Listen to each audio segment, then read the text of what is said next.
Evil Dead franchise is a cinematic anomaly, a legendary horror franchise that has constantly morphed under different hands.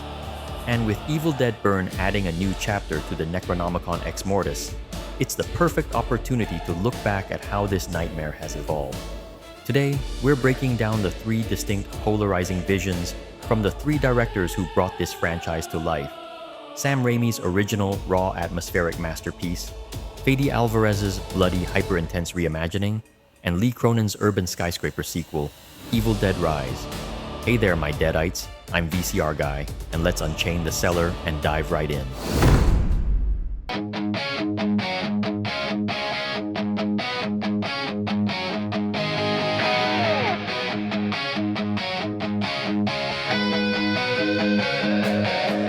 You're watching Very Cool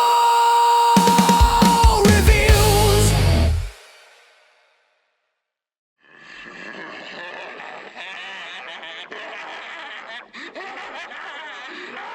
Let's wind the tape back to 1981. The Evil Dead is 45 years old, and by every logical metric of modern studio filmmaking, this movie should be unwatchable.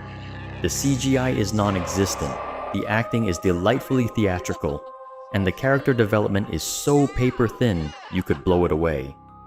I mean, Ash and Cheryl are supposed to be brother and sister, but their sibling dynamic is so barely existent, you'd think they met 5 minutes ago in a Denny's parking lot.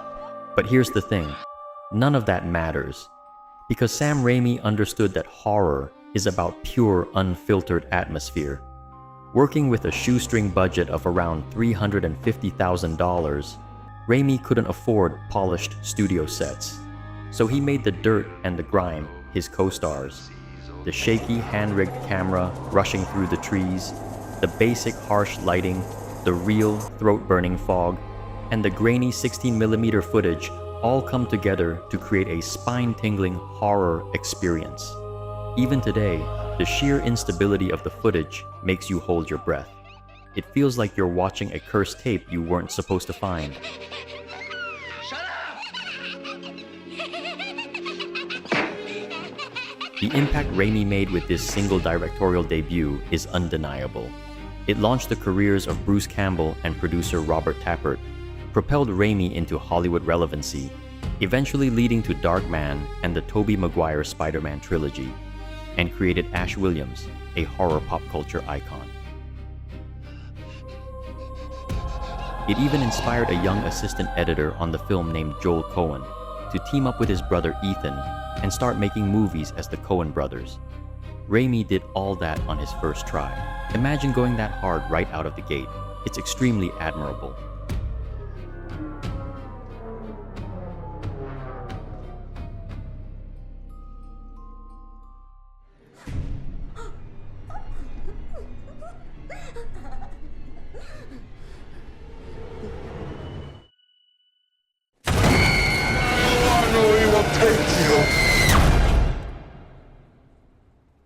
You are all going to die tonight. Fast forward to 2013. The keys to the cabin were handed to Fede Alvarez. Now, Alvarez didn't try to replicate Raimi's campy humor. Instead, he took the original blueprint and cranked the visceral intensity to 11. The gloomy atmosphere, the harsh lighting, and the creative camera angles are all still there, but they've been given a thick, sticky coat of fresh blood and a narrative tightness the original completely lacked. In the original, the characters are in the woods because it's a horror movie. In Alvarez's version, every single aspect is justified. Why are they stuck in the middle of nowhere? It's a rehab intervention for Mia, which perfectly explains why they ignore her early warnings. Olivia, I feel like I'm losing my mind. We've decided we're not going to take you back. They think she's just going through withdrawal. In the 1981 original, the basement door had heavy-duty chains conveniently ready for Scott to use to secure a possessed Cheryl. The chained hatch became an iconic visual aspect of the cabin, even though the mechanism itself was rather odd, unconventional, and a bit too convenient.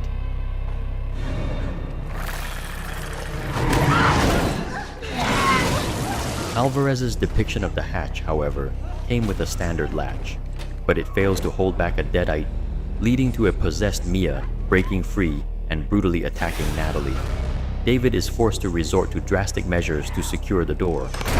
He drags out heavy chains himself to lock her away, giving the hatch its signature look without breaking logic. Every plot point has a structural receipt. Most importantly, the non-existent sibling dynamic from the original is replaced by David and Mia's relationship. It becomes the emotional anchor of the entire bloodbath, giving the violence weight. What started as a movie about a bunch of young adults trapped in the woods became a movie about a brother trying to save his sister. David? I know Mother hates you now. And she waits for you in hell.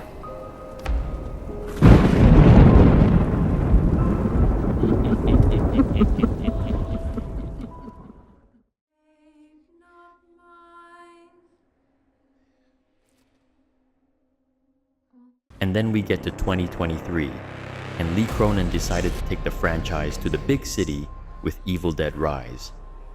On paper, moving the nightmare to an urban apartment building in Los Angeles is a breath of fresh air. It's a great setup, but in execution, the familiarity of a modern apartment building is just fundamentally less unsettling than a desolated cabin in the woods, and it comes down to basic survival psychology. Imagine you're in the 1981 cabin.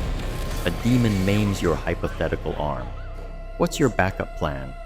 You've got a dirty rag, some rusty tools, a face full of mud, and miles of trekking through pitch-black woods before you get any semblance of relief.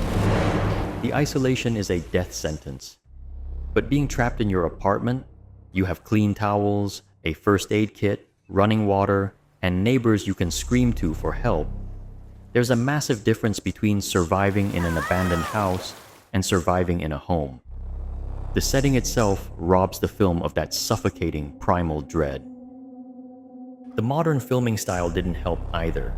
The dark shots are too well lit. The digital clarity is so pristine that it leaves virtually no shadows for the deadites to hide in. Everything is clean, sharp, and sterile. But the biggest problem isn't the lighting. It's how the characters behave.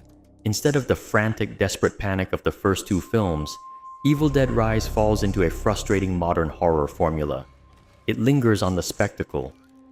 A deadite will stand in the middle of a room doing something absolutely repulsive or self-mutilating, and the protagonists will just stand there, mouths agape, watching.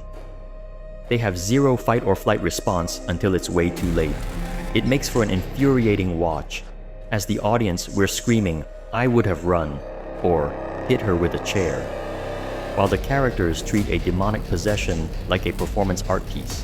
Seriously, when a possessed woman is chewing glass and spewing profanities, that is your cue to leave the premises.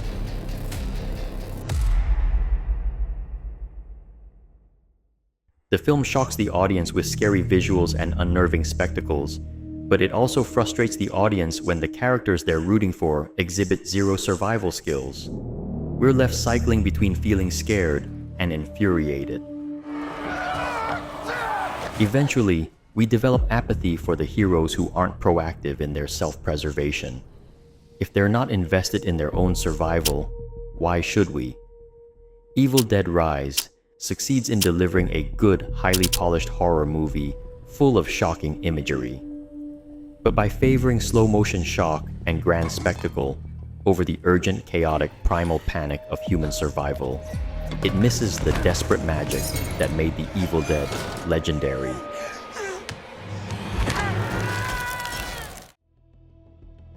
At the end of the day, we have three completely different filmmakers who looked at the exact same Book of the Dead and saw three entirely different movies.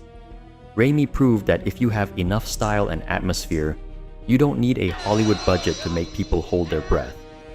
Alvarez proved that modern reboots actually work when you smooth out the wrinkles from the original with ironclad logic, real stakes, and an ungodly amount of blood. And Cronin proved that you can move the franchise anywhere you want, but the second your characters stop acting like real human beings, you lose the audience.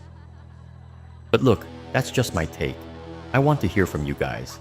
Did the franchise lose its soul when it shed the dirty, grainy 80s shadows for high-definition digital clarity? Let me know in the comments. If you dug this breakdown, do me a massive favor and smash that like button. Hit subscribe to join the crew, and I'll see you in the next review. I'm VCR Guy, and this is Very Cool Reviews. And remember, Klaatu, Arata, Nikto.